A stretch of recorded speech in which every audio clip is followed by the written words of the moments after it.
Alright, today I'm going to give you guys a detailed look at this Takara Tomy Transformer figure, and the figure I'm showing you guys is Blackout from the Studio series. And there's the box. Obviously the figure, it's out of the box already. And inside the box, you see Blackout right there. And then on the back. So let's take a look at the figure itself. Alright, so with the Studio series, they have this backdrop thing. Basically, you just use part of the packaging as a backdrop for this figure, and there it is. It's the bottom, it's just cardboard, nothing too fancy. And then here you have Blackout standing on this base, and with this display, quite nice actually. Oh, and where's Scorponaux? And here's the little Scorponaux. Zoom in so you guys can see Scorponaux right there. Really tiny. Not a whole lot of articulation for Scorponaux, just the elbows. Basically the two elbows sections. And then the tail has two hinge joints. And that's it. Scorponaux. And here's a good look at Blackout. Let me zoom in so you guys can see the detailing on this figure. Really good head sculpt. Really nice.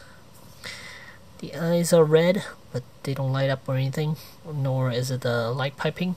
It's just painted red. That's it. And zoom out a little bit so you guys can see more of the body. And articulation is a little strange, which I will show in a second. But for now, just a good look at oh, and the hands are kind of strange too. There's no rotation. There's a hinged joint, but it doesn't work it doesn't work with this figure. It makes his hands looks like they're installed backwards. Here are the feet. Really nice.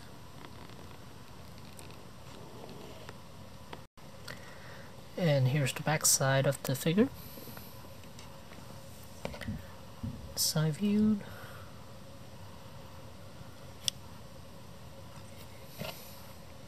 The front and the other side. Well, let me do it at an angle. There.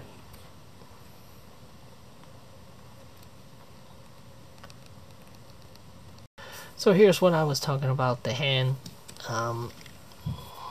It's kind of strange. The thumb is pointing downwards, and there's only a little bit of range of motion with the hands. There's no rotation, because so you can't rotate it back where the thumb is pointing inward. Instead, it's pointing downward, which is a bit disappointing. Not sure whether that's due to the transformation or not, but it's very strange that they did it that way.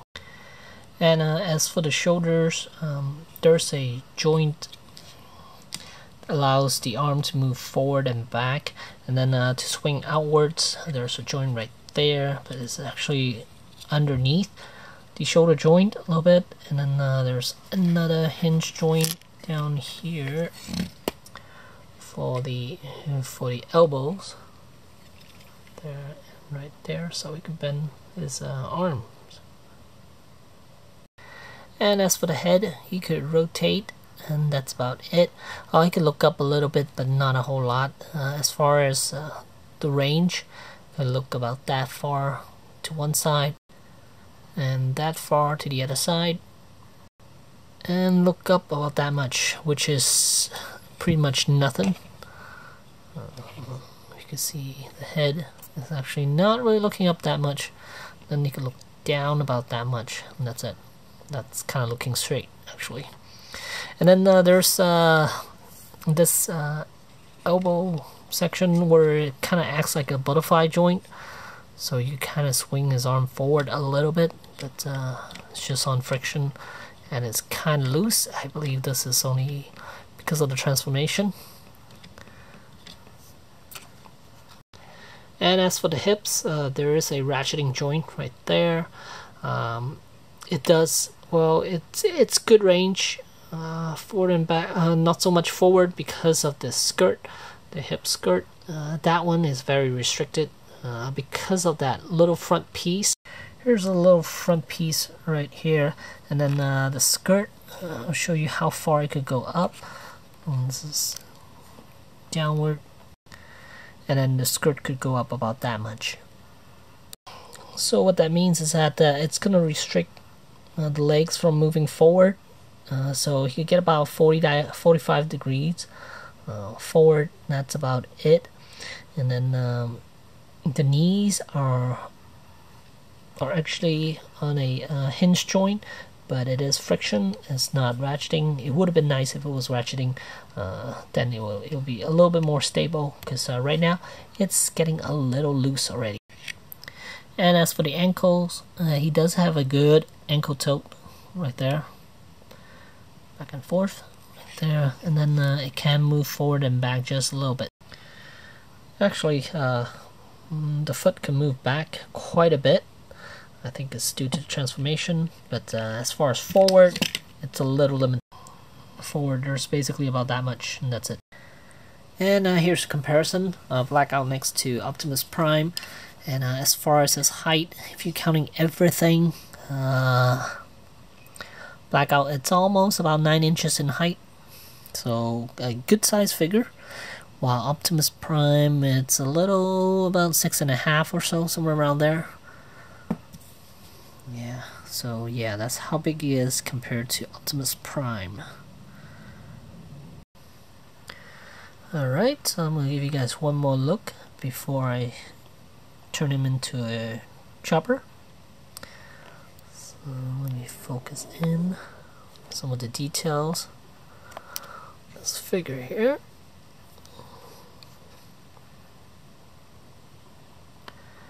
And I could just see people giving this figure a black wash to bring out all the little lines everywhere. Because this figure is basically molded out of plastic color, and that's it. There are not a whole lot of paint abs on this figure. I think other than the head has the most amount of paint work, but everything else is just solid plastic color.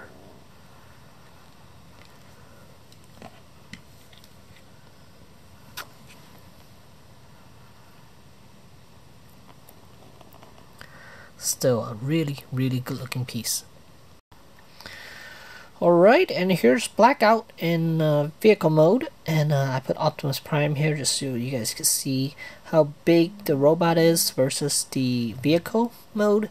And let's see, let's get a good look at him. Let me take Optimus Prime out of here so you guys can kind of see Blackout here. It looks kind of good, but I have issues with this vehicle mode. A lot of the panels aren't closing up properly. It felt like the plastic just weren't clicking properly. Like over here, I couldn't, for the life of me, I couldn't get these panels to close up properly. I'm not sure why. I think it's the way they created those peg systems. It doesn't really work. Not like before, how everything clicks in properly, and in like some of the Masterpiece stuff, they click in properly and everything is smooth and proper. But this one, it feels like a lot of the panels, you try to force it in, you try to close it up, but it just keeps popping back open. The top panel here, I couldn't get, especially this section, to close up. And then the side over here, it keeps popping off. But right now it's sitting properly. And for the most part, everything looks okay. So that's good. But yeah, like some of these panels right here, you can see huge gaps right there. One over here, and I think on the other side as well. Right here, I couldn't get this to properly close up. So yeah, it's kind of annoying. I'm not sure why that is. Maybe it's the plastic, or maybe I'm just not transforming this thing properly, correctly. Like down here, you can see there's a huge gap right there. It's just kind of annoying. And the tail, this piece is actually separate from the rest of the vehicle. So you'll have to detach this piece from the arm and then put it back on the tail of this vehicle here. Let's look at the side, some of the detailing on here. Let's see. Some markings. A little bit better right there. It says danger, keep away. And there's the USAF 4500X, and then right there, Blackout. Yeah, I think this vehicle would benefit from a wash. It'll look really nice. Everything will just pop very nicely. Going over to the side. Then yeah, hate that. Going towards the front. Put my camera close up right here.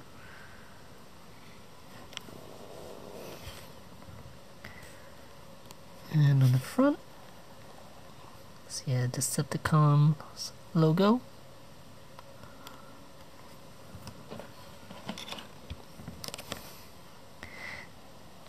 And you could actually see his head right in here. Let's get a good look at that symbol. It's annoying how it's right on that nub right there, the Decepticon symbol.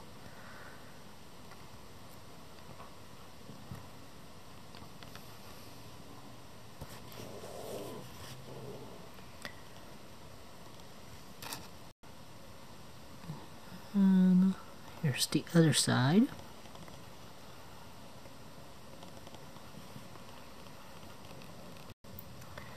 And here's the belly of the beast.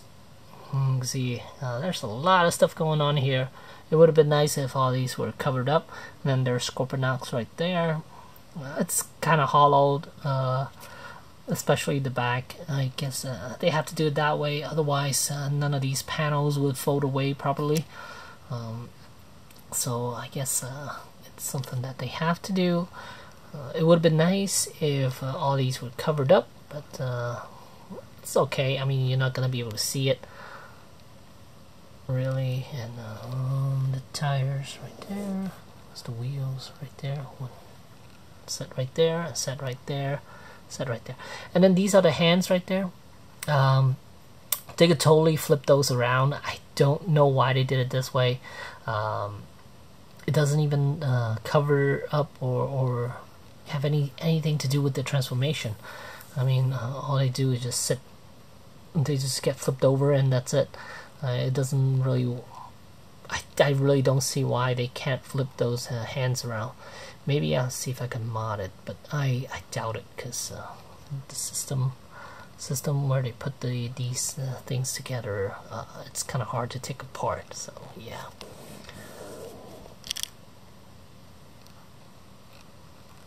Yeah, there's underneath.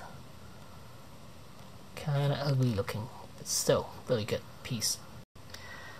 As for the top here, the propeller is kind of rigid. There's a lot of force keeping it from spinning smoothly.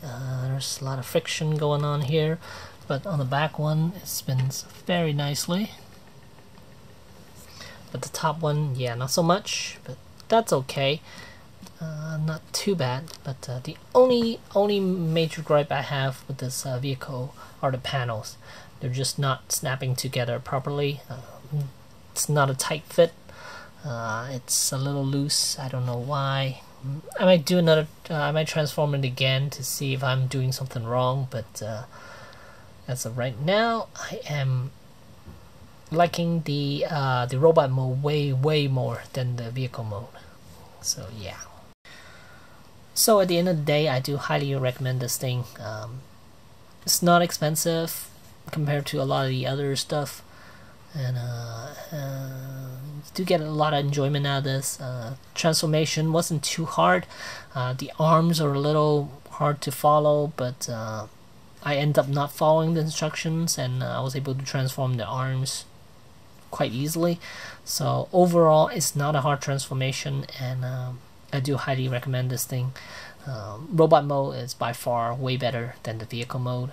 Vehicle mode is nice, but just the panels, if they fit perfectly, then I would like this even more. So yeah, this thing is gonna set you back. I got it off Amazon for, I believe it was, I think it was 50. I'm not quite sure, but yeah, I do highly recommend this thing. It's worth getting, and yeah, there you go. There's the Takara Tomy Transformer Blackout. Thanks for watching from their Studio series. Thanks for watching.